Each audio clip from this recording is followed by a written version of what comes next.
what are the types of HPV vaccination that is available.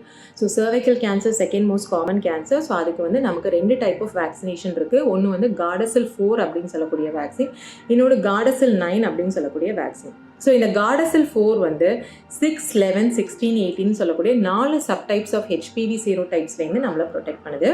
And கார்டசில் 9 வந்து 9 சீரோடைப்ஸ் of ஹெச்பிவிலேருந்து நம்மளை protect பண்ணுது. So இந்த கார்டசில் vaccine weather 4 எடுத்தாலும் சரி 9 எடுத்தாலும் சரி, it should be taken as early as 10 to 11 years of age. So உங்கள் வீட்டில் பெண் குழந்தைகள் இருந்தாங்க, அவங்களுக்கு 10லேருந்து 11 வயதுக்குள்ளே இருக்குது அப்படின்னா அவங்களுக்கு ஃபஸ்ட் டோஸ் கொடுத்துருங்க. செகண்ட் டோஸ் 6 months கழிச்சு கொடுங்க. இதுவே 15 வயதிற்கு மேலே அவங்களுக்கு ஆயிருந்ததுன்னா நீங்கள் 3 doses கொடுக்கணும். அதாவது ஃபர்ஸ்ட் டோஸ், அதுக்கப்புறம் second dose after 2 months and third dose after 6 months. So 26 வயதுக்குள்ளே இந்த வேக்சினை எடுக்கிறது ரொம்பவே யூஸ்ஃபுல்லாக இருக்கும். But at the same time நீங்கள் வேக்சினேஷனை ஏதோ ஒரு காரணத்தினால மிஸ் பண்ணிட்டீங்க and you are high risk candidate for cervical கேன்சர்னா கண்டிப்பாக நீங்கள் சர்வைக்கல் கேன்சர் வேக்சின் எடுத்துக்கலாம்.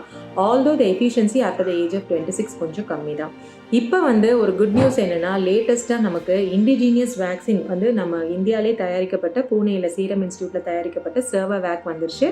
இந்த Cervavac vaccine is very much equivalent to Gardasil 4. இதுவும் 6, 11, 16, 18 4 ஹெச்பிவி சீரோடைப்லேருந்து நம்மளை வந்து ப்ரொடெக்ட் பண்ணுது. ஸோ இந்த வேக்சின் வந்து கவர்மெண்ட் ப்ரோக்ராம்லேயே இந்த வருடம் வரப்போகுது. ஸோ அது வரதுக்கு முன்னாடி உங்களுக்கு இந்த வேக்சினை ப்ரைவேட்டாக போட்டுக்கணுன்னாலும் நீங்கள் போட்டுக்கலாம். இதோட காஸ்ட் வந்து வென் கம்பேர்ட் வித் கார்டசில் ஆல்மோஸ்ட் 50% கம்மி தான். ஸோ தாராளமாக வேக்சினேஷனை சீக்கிரமாக பண்ணிக்கோங்க and protect your self against cervical cancer.